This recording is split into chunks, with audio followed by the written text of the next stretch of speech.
कैसे हैं बच्चों आप लोग। अभी आप लोग के सामने एनसीईआरटी बुक का जो सवाल है और जो थ्योरम है वो आप लोगों के सामने बताने जा रहे हैं। एनसीईआरटी 3.1 चैप्टर जो है हमारा मैट्रिक्स का है, उसके बारे में बताएंगे और उम्मीद करते हैं कि आप लोगों को मेरा वीडियो पसंद आएगा और समझ में आएगा। अगर ना समझ में आए तो आप कमेंट बॉक्स में जाके कमेंट कीजिएगा और समझ में आए तो शेयर जरूर कीजिएगा और सब्सक्राइब कीजिएगा। अभी बात करते हैं मैट्रिक्स के बारे में, एक एक करके बताते चलेंगे। इंट्रोडक्शन उसके बारे में, ऑर्डर ऑफ मैट्रिक्स बताएंगे, कैसे रो होता है, कैसे कॉलम होता है, कितने ऑर्डर का मैट्रिक्स होगा, और टाइप्स ऑफ मैट्रिक्स बताएंगे विथ एग्जाम्पल के साथ, और आपको इक्वलिटी ऑफ मैट्रिक्स के बारे में बताएंगे। तो चलिए बात करते हैं मैट्रिक्स के बारे में कि उसका इंट्रो क्या होता है। सबसे पहले इंट्रो जानिए कि मैट्रिक्स जो होता है एक रेक्टेंगल एरा होता है। किसका? रियल और कॉम्प्लेक्स नंबर का।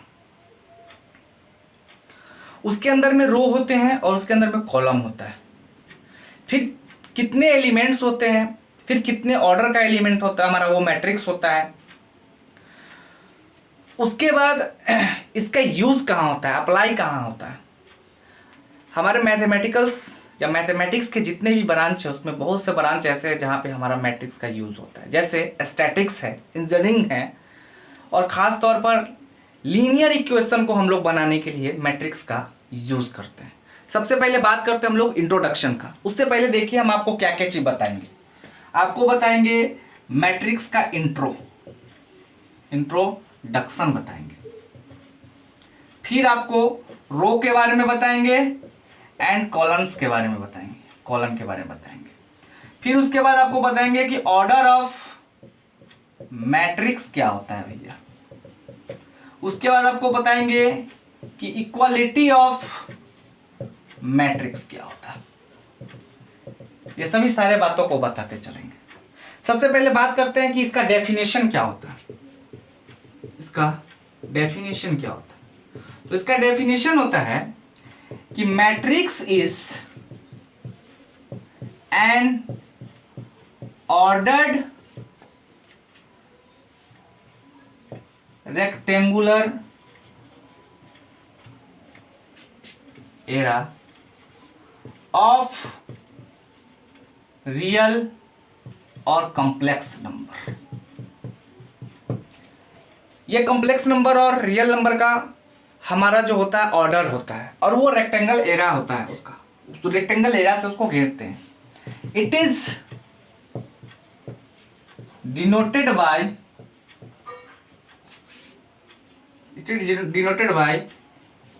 Capital letter A, B, C etcetera.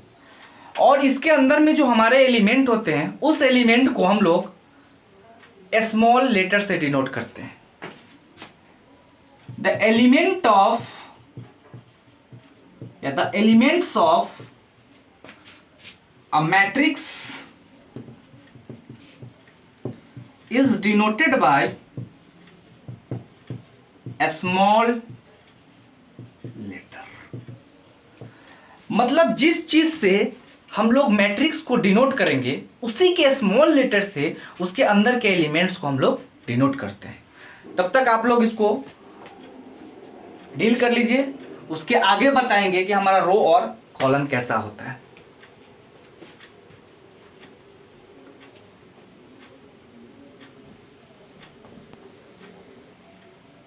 देखिए आप लोग इसको नोट कर लिए। अब इसके आगे बताते हैं कि रो क्या होता है और कॉलम्स क्या होते हैं। बात समझिए।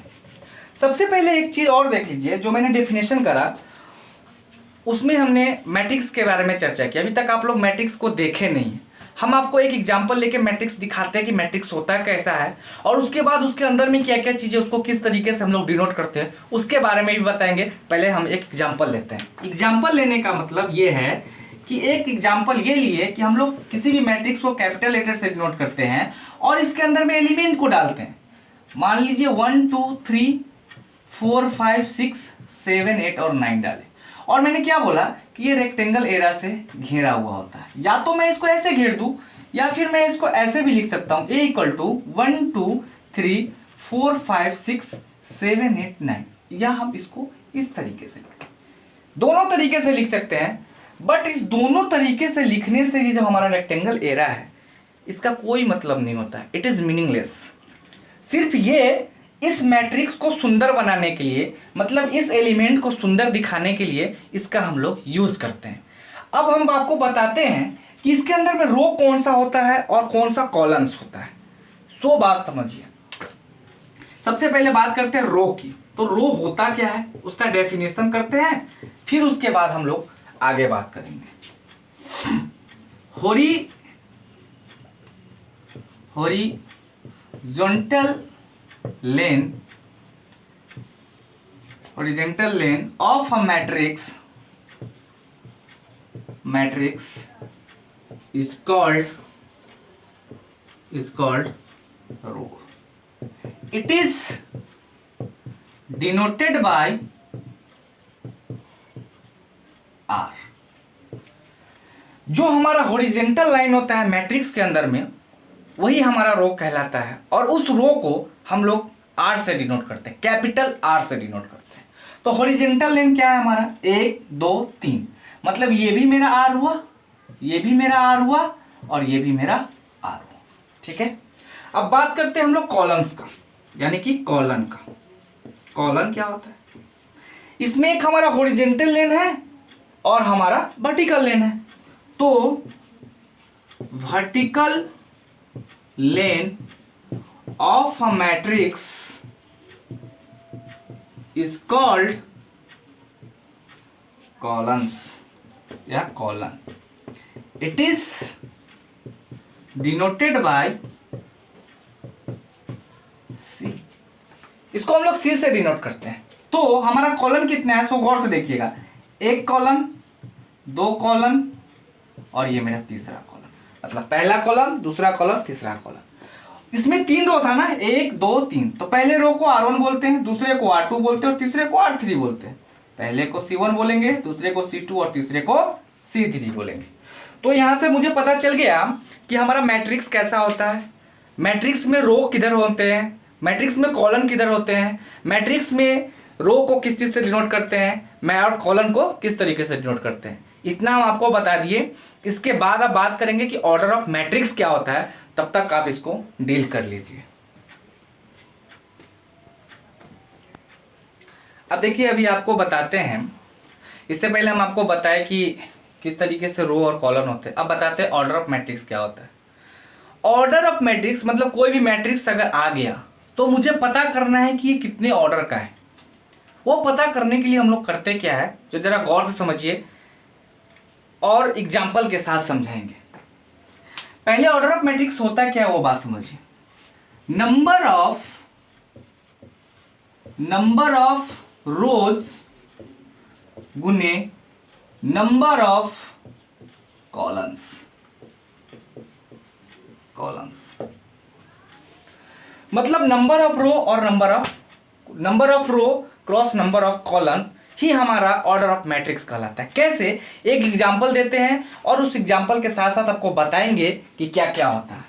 या इसको हम लोग लिख सकते हैं और m क्रॉस n। अब यहाँ पे बात आता है कि सर हमारा m क्या है और हमारा n क्या है, हम उसके बारे में भी जिक्र करेंगे। पहले एक एग्जांपल के साथ आपको समझाने का कोशिश करते हैं। एक एग्जांपल लिए, मान लेते हैं कोई मैट्रिक्स A है और यहाँ पे हमारा 1 2 3 4 5 6 7 8 और 9 है। अब कोई आदमी आपको ये पूछेगा कि ये कितने ऑर्डर का मैट्रिक्स है, तो सबसे पहले हम लोग ये देखेंगे कि एक मैट्रिक्स के अंदर में रो होता है और कॉलम होता है। सबसे पहले रो को देखेंगे कि उसमें कितने रो हैं। तो सबसे पहले रो देखते हैं, 1 2 3 रो है, और फिर कितना कॉलम है, तो 1 2 3 कॉलम है, मतलब R1 R2 और ये R3। कॉलम हो गया C1 C2 और C3। तो सबसे पहले रो देखेंगे और फिर कॉलम देखेंगे और बीच में क्या डालेंगे, क्रॉस। वो उस चीज को हम लोग यहां पे लिखेंगे। मतलब कितने रो है, 3 रो है, तो 3 क्रॉस और कॉलम कितने हैं, 3। तो ये मेरा 3 क्रॉस 3 का ये क्या हो गया, हमारा मैट्रिक्स हो गया। कितने का मैट्रिक्स हो गया, 3 का। इसको हम लोग या बोल सकते हैं या और बोल सकते हैं 3 ऑर्डर मैट्रिक्स। अब बात समझिए कि ये m क्या है और ये n क्या है। हम यहाँ पे आपको डेफिनेशन के साथ बताते हैं कि mth क्या होता है और nth क्या होता है।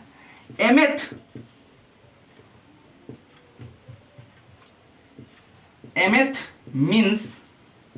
means द नंबर ऑफ रोज। मतलब mth का मतलब होता है कि इस the number of rose in a matrix, मतलब उस मैट्रिक्स के अंदर में रो का कितना संख्या है वो मेरा m बताएगा। और nth जो है वो आपको बताएगा, nth means the number of columns in a matrix. और nth जो है आपको इसमें के कॉलम के नंबर को बताएगा। तो आप ही बताइए कि इसमें mth क्या है, मतलब रो, तो रो कितना है 1 2 3, और हमारा nth क्या है मतलब कॉलम कितना है 1 2 3, तो 3 क्रॉस 3 का होगा। m के जगह पर रो को लिखेंगे और nth के जगह पर हम लोग कॉलम के एलिमेंट को लिखेंगे, तो m क्रॉस n हुआ। तो हमारा m भी 3 ऑर्डर का है और n भी 3 ऑर्डर का है। नेक्स्ट आपको एक एग्जाम्पल और दिखाते हैं कि मान लीजिए कहीं पे b इक्वल टू लिखा हुआ है 1 2 3 4 5 और 6। ये आपसे पूछ देगा कि ये मैट्रिक्स कितने ऑर्डर का है। तो सबसे पहले हम लोग क्या देखते हैं, रो को देखते हैं, फिर कॉलम को देखते हैं। तो रो कितना है 1 2 3, मतलब 3 रो है क्रॉस ऑर्डर, और हमारा कॉलम कितना है 1 2, तो ये हमारा 2। तो ये कितने बाई कितने ऑर्डर का हुआ 3 क्रॉस 2 का हमारा मैट्रिक्स हो गया। बात समझ में आया?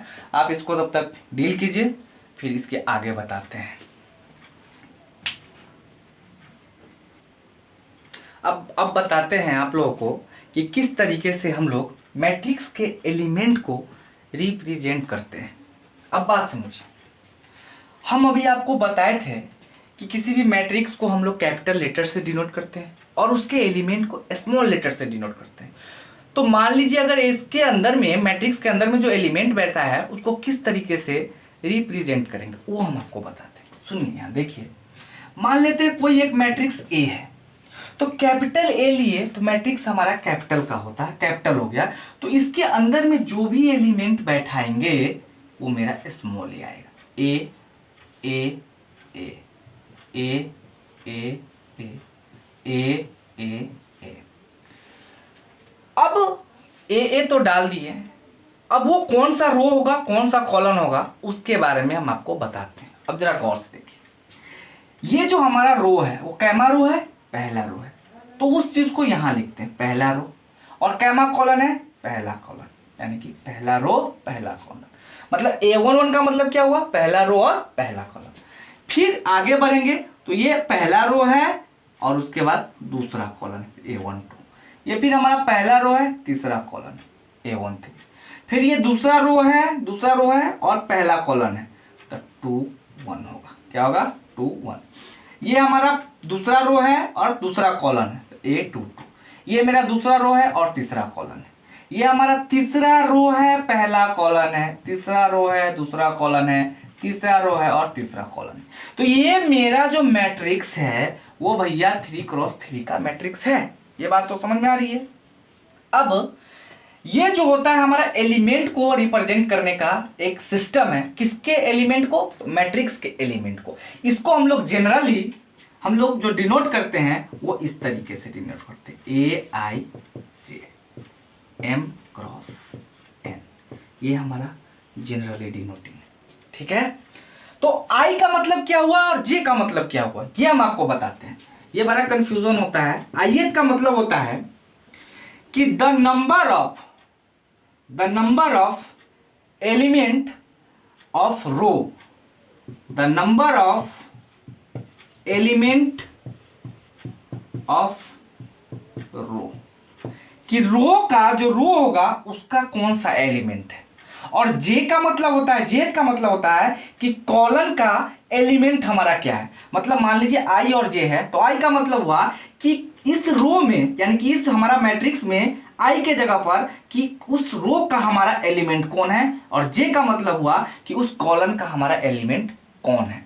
जैसे मान लीजिए अगर कहीं पे लिखा हुआ है, एग्जाम्पल के थॉट से हम आपको बताएं कि A11, इसका मतलब हुआ कि फर्स्ट रो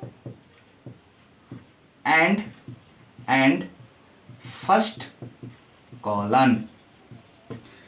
831 का मतलब हुआ कि थर्ड रो एंड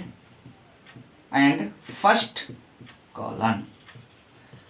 पहले हम लोग रो की ही बात करते हैं, फिर कॉलन की बात करते हैं, ठीक है। अब इसके बाद हम आपको बताएंगे कि जनरली हम लोग किसी भी मैट्रिक्स को किस तरीके से डिनोट करते हैं। तब तक इसको आप डील कीजिए। देखिए अब बता रहे हैं कि किस तरीके से हम लोग जनरल रिप्रेजेंट करते हैं हम लोग मैट्रिक्स को, वो बात समझिए। समझने में थोड़ा सा तकलीफ होगा, लेकिन जैसे जैसे समझाएंगे वैसे वैसे आपके माइंड में समझ में आएगा, अच्छे तरीके से समझ में आएगा। और समझ में आएगा तो शेयर जरूर कीजिएगा। देखिए बात समझिए। मान लीजिए किसी भी मैट्रिक्स को हम लोग कैपिटल लेटर से क्या करते हैं, डिनोट करते हैं। कौन लेटर से डिनोट करते हैं? कैपिटल लेटर से डिनोट करते हैं।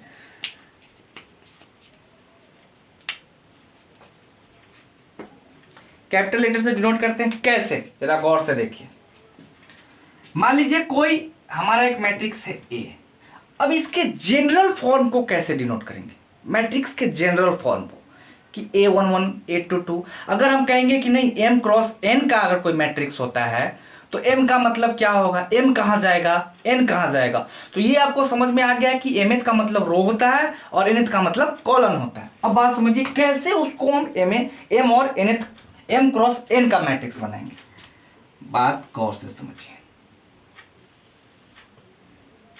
मान लीजिए A11 है, तो सभी को समझ में आता है कि ये हमारा पहला रो और पहला कॉलन है। और यहाँ अगर A12 डाले तो सभी को समझ में आएगा कि पहला रो दूसरा कॉलन है। अगर यहाँ पे A13 डाले तो सभी को समझ में आएगा कि पहला रो तीसरा कॉलन आ रहा है। इसी के तरीके से dot dot dot dot dot dot और पहला रो nth कॉलन। बात समझिए, फिर से एक बार समझा दे रहे हैं ताकि आपको समझ में आएगा। ये मेरा पहला रो है, ये तो आपको समझ में आ रहा है, ठीक। तो A1111 आया मतलब पहला रो। और कॉलन कैसे समझेंगे? तो पहला कॉलन ये होगा, दूसरा कॉलन ये होगा, तीसरा कॉलन ये होगा, फिर आगे डॉट डॉट होते होते हमारा कितने कॉलन तक जाएगा? nth कॉलन तक जाएगा। और रो कहां तक जाएगा? mth तक जाएगा। कैसे? अब आगे की बात करते हैं। तो ये हमारा दूसरा रो हुआ, दूसरा रो पहला कॉलन, दूसरा रो दूसरा कॉलन, दूसरा रो तीसरा कॉलन, सो ऑन दूसरा रो nth कॉलन। ये कौन सा कॉलन जा रहा है? nth colon. लेकिन किसी न किसी समय ऐसा आएगा कि रो भी मेरा mth आएगा। तीसरा रो पहला कॉलन, तीसरा रो दूसरा कॉलन, तीसरा रो तीसरा कॉलन, सो ऑन तीसरा रो nth कॉलन। अब इसी तरीके से होते होते हमारा dot dot dot dot dot dot dot dot dot dot dot dot dot इसी तरीके से आगे बढ़ते जाएगा।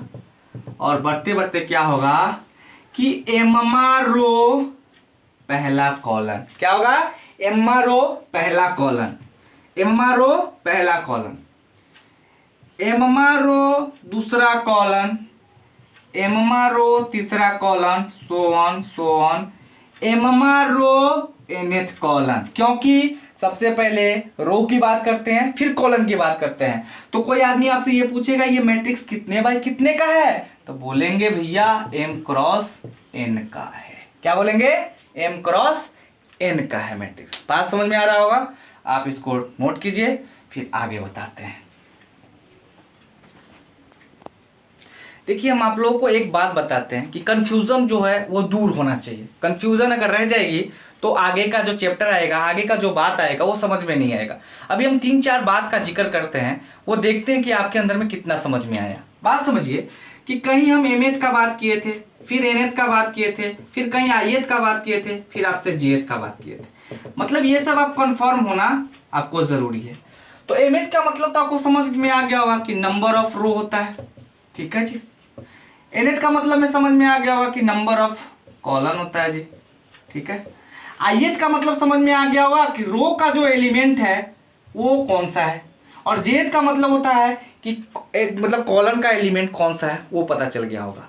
कहीं कहीं आपको ऐसा भी लिखा हुआ आपको मिलेगा जैसे A इक्वल टू AIJ, अब आपको M क्रॉस N का होगा।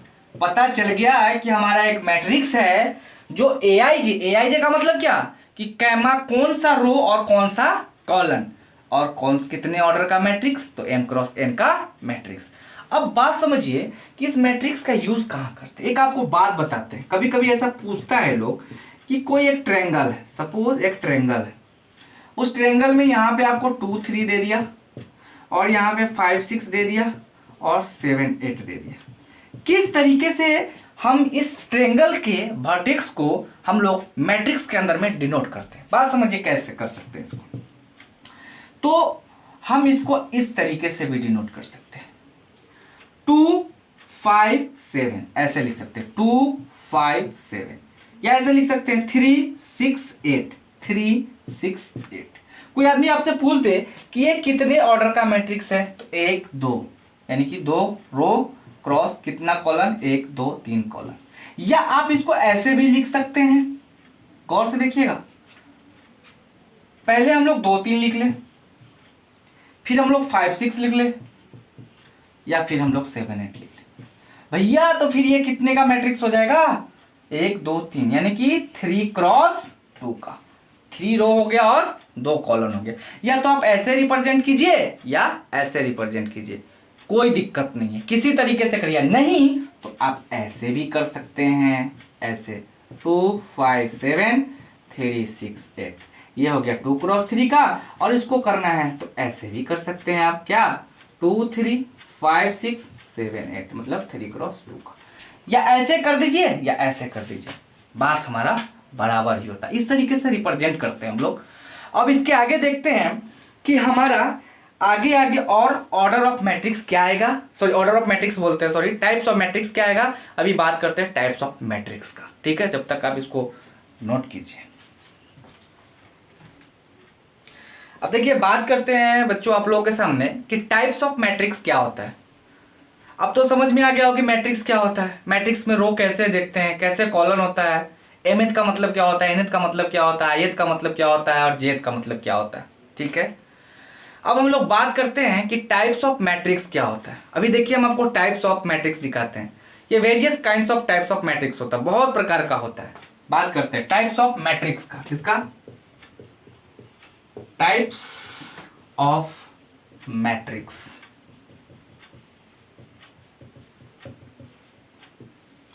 ये मैट्रिक्स बहुत टाइप का होता है, जैसे स्क्वायर मैट्रिक्स होता है, उसका सिंगल मैट्रिक्स होता है, रो मैट्रिक्स होता है, कॉलम मैट्रिक्स होता है, नल मैट्रिक्स होता है, बहुत मैट्रिक्स होता है। सबसे पहले बात करते हैं कि स्क्वायर मैट्रिक्स क्या होता है।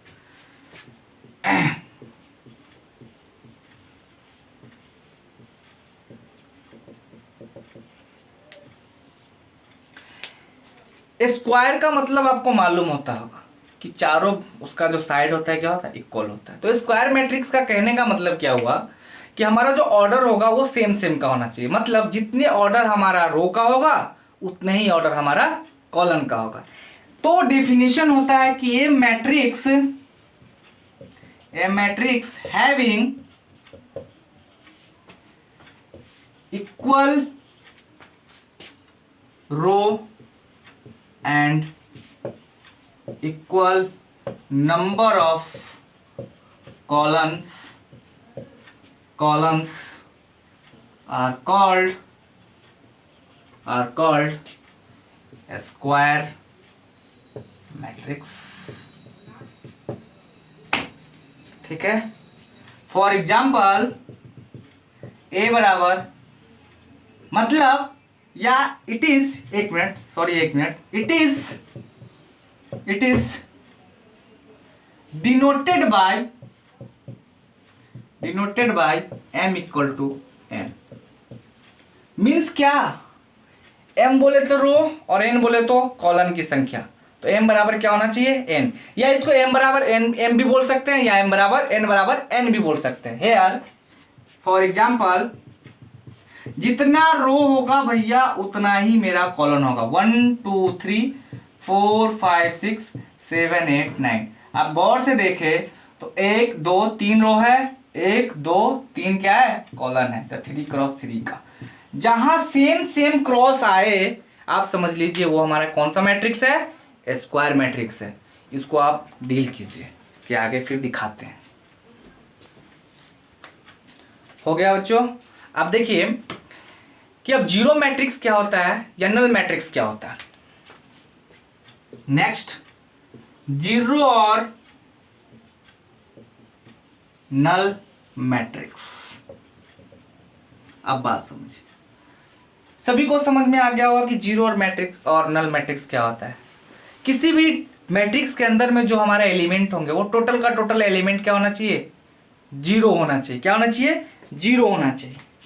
अब बात समझिए कि ये matrix having all elements are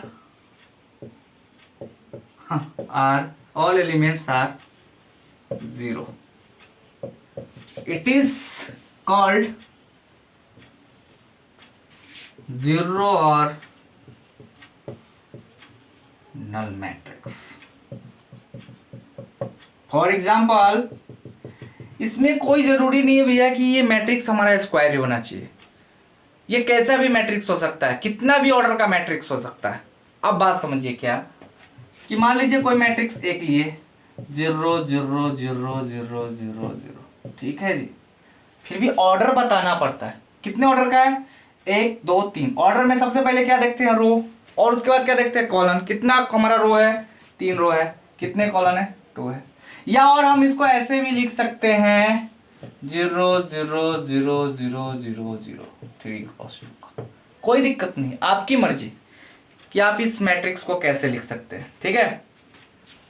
ये भी हमारा 3 क्रॉस 2 का है और ये भी हमारा 3 क्रॉस 2 का है, आपकी मर्जी, आप जैसे लिखिए। अब बात एक समझिए कि यहीं पे आपसे कोई आदमी पूछ दे कि किसी भी मैट्रिक्स के अंदर में, ठीक है, रो समझ में आ गया, कॉलम समझ में आ गया, कोई आदमी आपसे ये पूछ देगा कि इस मैट्रिक्स के अंदर में कितना एलिमेंट्स है, तो आप कैसे बताइएगा। सो बात समझिए, total elements of a matrix, total elements of a matrix. मैं आपको एक एग्जांपल देके समझाता हूं, एक एग्जांपल देके बताता हूं। जैसे मान लीजिए कोई एक एग्जांपल दिया मैंने कि a बराबर 5 6 7 8 9 10 11 12 और 15 है ना जी। तो ऑर्डर पता होना चाहिए। ऑर्डर जब पता हो जाएगा तो एलिमेंट खुद ब खुद पता हो जाएगा। ऑर्डर क्या है, ये 3 क्रॉस 3 का। अब इसमें कोई आदमी बोलेगा टोटल एलिमेंट क्या है, तो टोटल एलिमेंट का जो नंबर है, total element of number equal to 1 2 3 4 5 6 7 8 9 या 3 तिहाई 9। सिर्फ ऑर्डर पता होगा ना तो उस मैट्रिक्स के टोटल एलिमेंट्स भी मुझे पता चल जाएगा, ठीक है। बात समझ में आ गया। अब आप इसको नोट कर लीजिए, समझ में आएगा, शेयर जरूर कीजिएगा। और अभी हम आज का लेक्चर यहीं ख़त्म करते हैं, फिर आपको नेक्स्ट कल इसके आगे आपको बताएंगे। तब तक के लिए धन्यवाद।